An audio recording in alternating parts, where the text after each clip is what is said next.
Divaris Real Estate, and I'm here with Chuck Rigney of the Hampton Economic Development Department, and we're going to talk about the exciting things that are happening in Hampton. So thank you so much for being here today. But first, I want to ask you, are you one of the folks who are born and raised here, or what's your... No.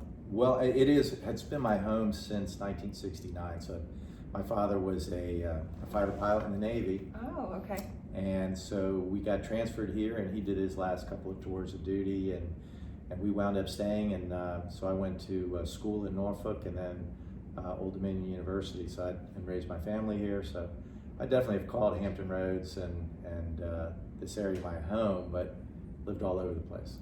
And so that's interesting because that's the similar story to so many people that come here with family in the military and then stay and then transition into just kind of being, you're a local now, right? So you've been here long enough and your kids went to school here and grew up here. Mm-hmm. So very interesting. Well, so let's get into the exciting things that are happening in Hampton. There's a lot that's been going on in the news, but what do you want to focus on that you want people to know about today? An exciting new development, an unmanned systems business called Longbow Group. And they're going to be establishing a small presence at the Fort Monroe, and the reason for that location is that most of Hampton Roads has restricted airspace that makes it difficult to secure flight operations in that restricted space, and just by luck, to a certain degree, there's some clear air, as I call it, unrestricted airspace that allows for flight testing out of Fort Monroe. So Longbow is going to establish a small presence there initially and begin testing their new generation drones.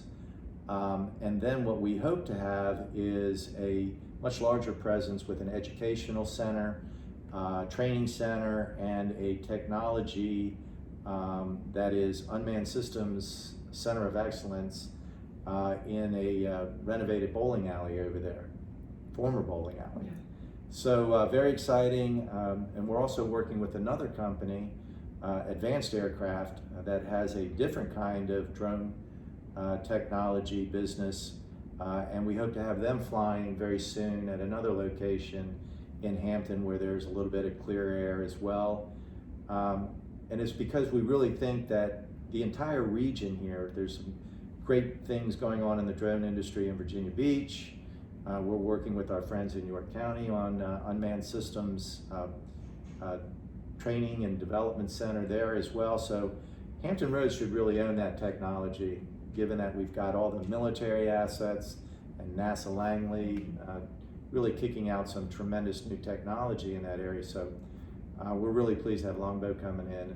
And so I think all of us in this region have high technology and basically unmanned systems technology in the air and in the sea. We should own all of that in this area. Mm-hmm. And plus it's a cool location. If you haven't been to Fort Monroe, it's a historical place that it looks like something that you're not going to see anywhere else. So aside from that part of it, there's a lot to see and a lot of history there, so you should check that out as well.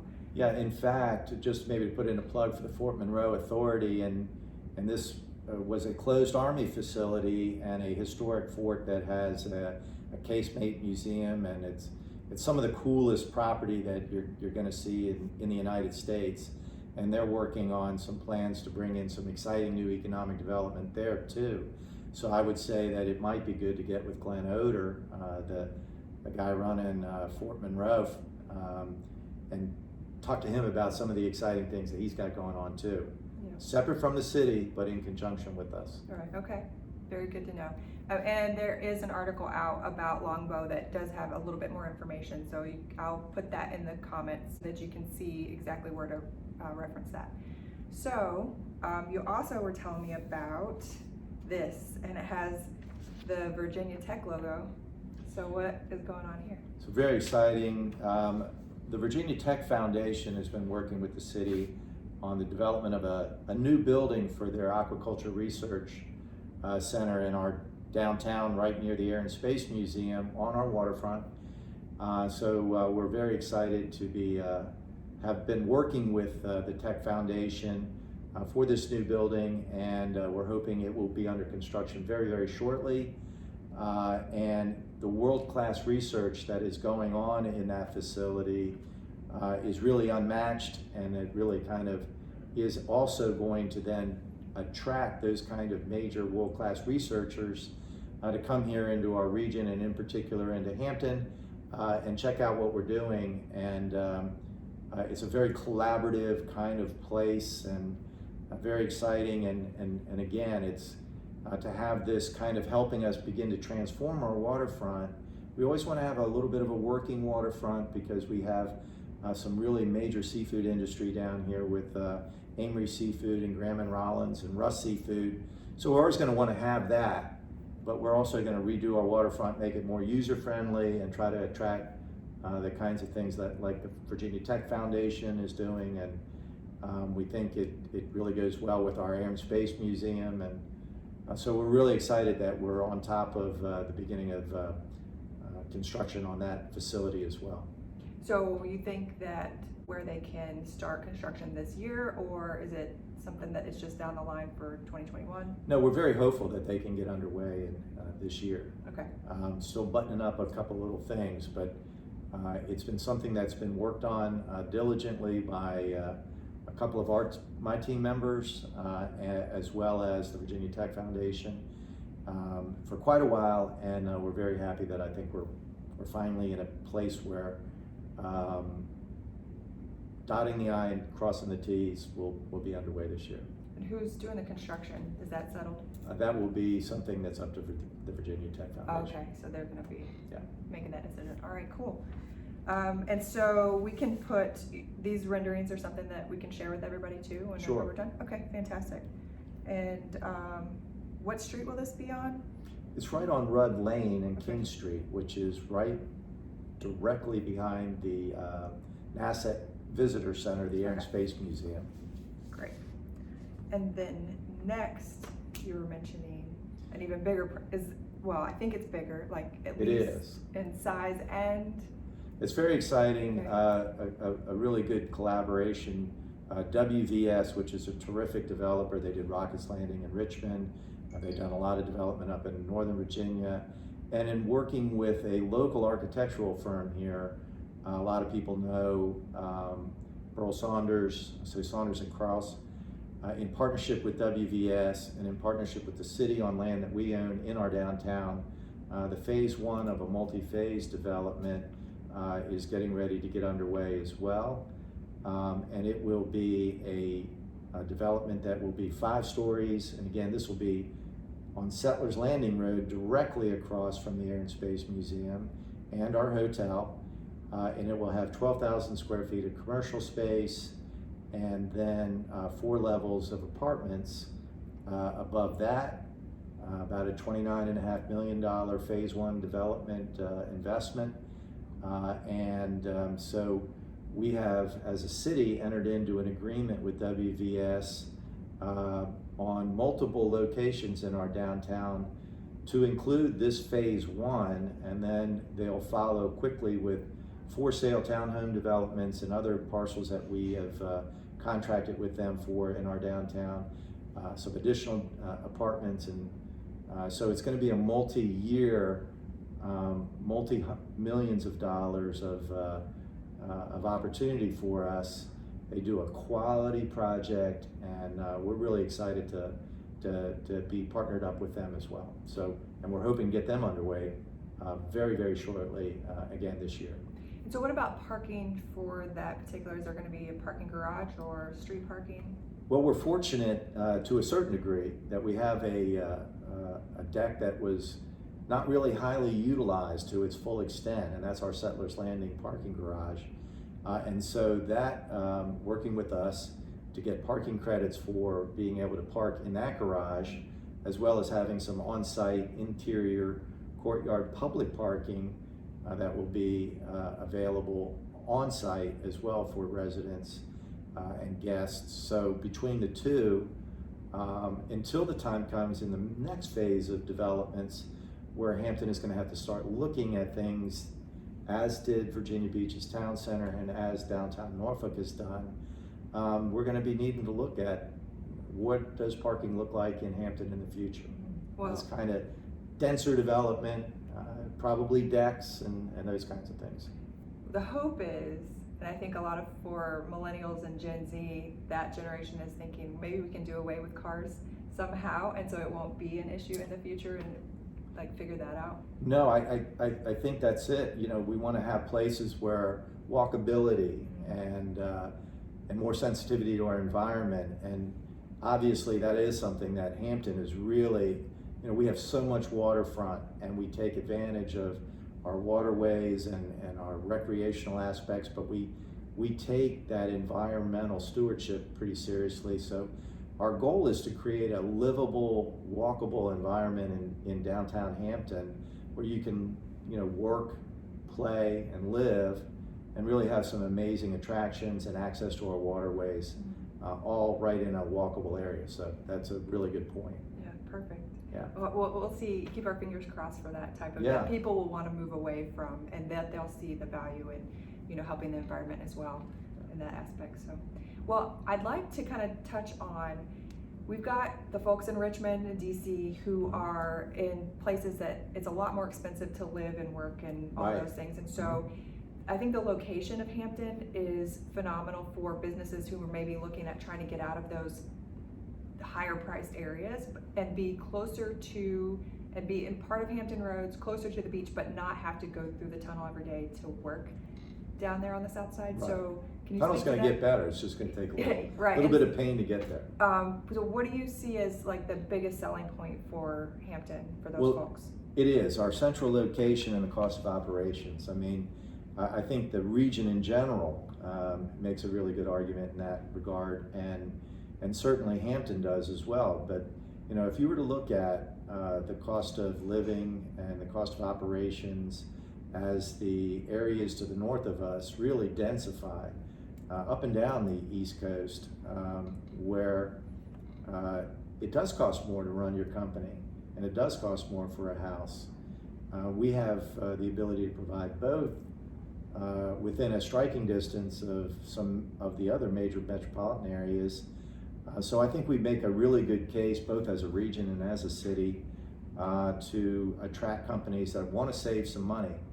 And you know, as you look at what's happening with the Google investments and Microsoft investments in the Beltway area up in Maryland and Northern Virginia, and we know that, you know, we're only a couple hours away, and yet those companies will be looking for ancillary locations and other kinds of opportunities. This region made a really great pitch collectively for Amazon. But all of that, I think, will spin out into some opportunities for us in this region. And I think we can make a very strong case for Hampton in saying, you know, hey, we're only a couple hours from the mothership up there, and you know, if you've got some components that you need, we've got some land that we'd like to talk to you about. Right, exactly. And I think that's the point of talking about not just the city, but the region as a whole, which I was talking to someone about why is it that we don't as individuals think of it as a region so much, and I think there's a struggle there between the cities and just the residents of each city. And I really feel like it could be that you stay in your bubble. And so people in Chesapeake stay in Chesapeake, they don't get out and explore, just with all the cities. And so what do we have, or what do you have in Hampton that people who are in the region already maybe haven't experienced themselves as an individual or as a family? Well, again, we have some amazing nature preserves here, the Sandy Bottom Nature Preserve and the Grandview Nature Preserve. Just a tremendous experience for people that are coming into Hampton to enjoy it. We've got a BMX facility that a lot of people don't know about. We've got the NASA Visitor Center, Air and Space Museum in our downtown. We've got major recreational facilities that give you really great access to some of our fishing and beach, and Buckrow Beach and Fort Monroe, which is also a national park. So those are the things that are really nearby from a tourism destination.